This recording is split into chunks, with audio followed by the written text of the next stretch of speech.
నమస్తే, welcome to reflection news. నేను శర్మ. సోమనాథ్ ఆలయ పునర్నిర్మాణాన్ని నెహ్రూ వ్యతిరేకించారు ప్రధాని మోదీ.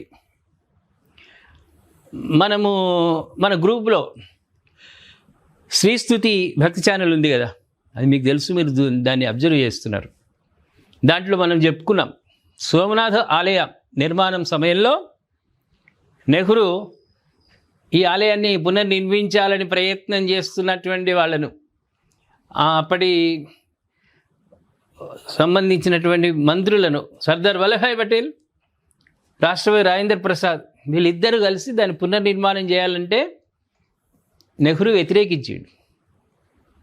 అతి త్వరలో మనం రిఫ్లెక్షన్లో నెహ్రూ గారి చరిత్ర, అంటే తెలిసిన చరిత్ర ఏంది, తెలవని చరిత్ర ఏంది చెప్పుకుందాం.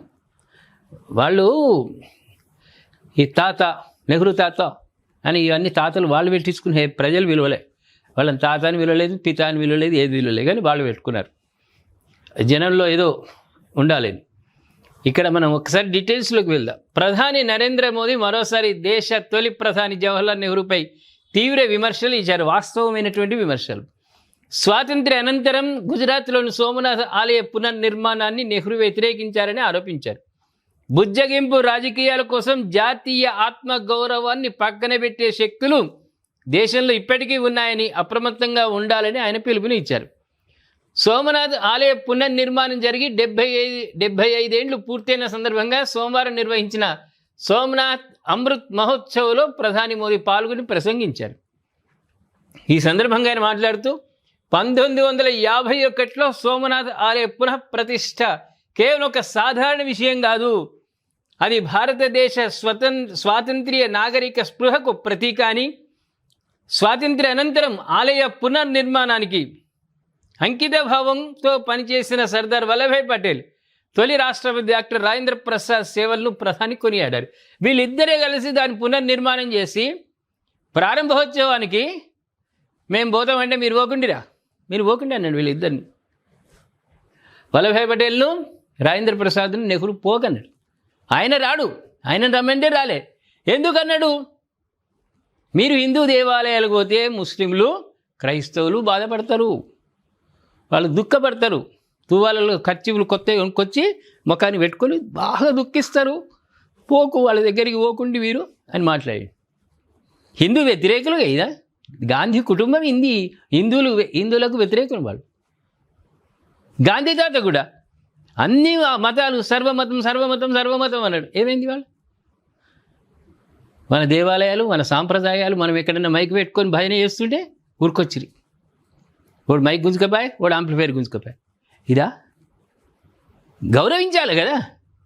మన దేశంలో మన సాంప్రదాయాలను ఆచరించకున్నా సరే మనం చేస్తున్న దాన్ని గౌరవించాలి కదా. ఈ స్థితికి తీసుకొచ్చిరు వీళ్ళు.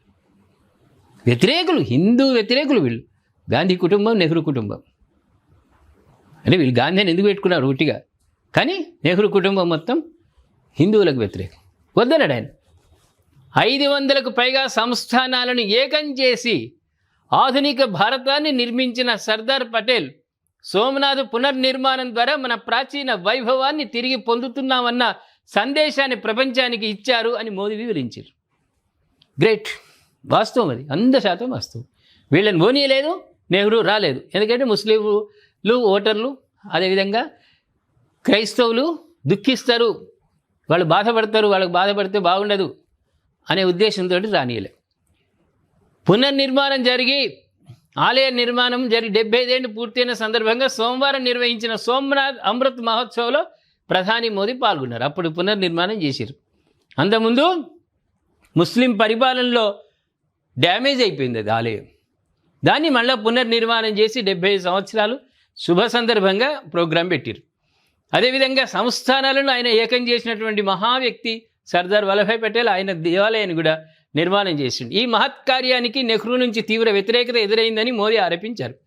ఆలయ పునర్నిర్మాణం కోసం సర్దార్ పటేల్, రాజేంద్ర ప్రసాద్ ఎంతో కృషి చేశారు, కానీ వారికి నెహ్రూజీ నుంచి ఎంత వ్యతిరేకత వచ్చిందో మనందరికీ తెలుసు. ఈరోజు నేను ఆ వివరాలకు వెళ్ళడం లేదు, కానీ సర్దార్ పటేల్ సంకల్పం ముందు ఏది నిలవలేదు. శతాబ్దాల అవమానాన్ని చెరిపేస్తూ సోమనాథ ఆలయం పునర్నిర్మితమైంది. అని మోదీజీ పేర్కొన్నారు. వాస్తవం ఇది 100%. ఇది విమర్శ అనేది కాదు, విషయం తెప్పిండు మనకు. ప్రేక్షకులారా, మోదీజీ విమర్శ కాదు ఇది. కొన్ని విమర్శలకు రంగు రుచి వాసన ఉండదు. కానీ మోదీజీ అప్పుడు నెహ్రూ చాచా వాళ్ళు చేసినటువంటి ఘనకార్యాలు, సోమనాథ్ ఆలయం గురించి వాళ్ళు చూపించిన వివక్ష ఎటువంటిదో ప్రజలకు చెప్పింది. ఇది 100% వాస్తవమైనటువంటి విషయం. ఏమంటారు ప్రేక్షకులారా? మరి నమ్ముదామా? మన నెహ్రూ కుటుంబాన్ని ఇంకా నమ్ముదామా? ఇంకా నమ్మి దేశాన్ని ఆగం చేద్దామా? లేకుంటే ఇలాంటి మోదీజీ విశ్వగురువు ఆదరిద్దామా? ఈ పార్టీ బీజేపీ లేనటువంటి రాష్ట్రాల్లోకి తీసుకొచ్చే ప్రయత్నం చేద్దామా? ఏమంటారు మరి? దయచేసి మీరు కామెంట్ రూపంలో తెలియజేయండి. సబ్స్క్రైబ్ చేసుకోండి, షేర్ చేయండి.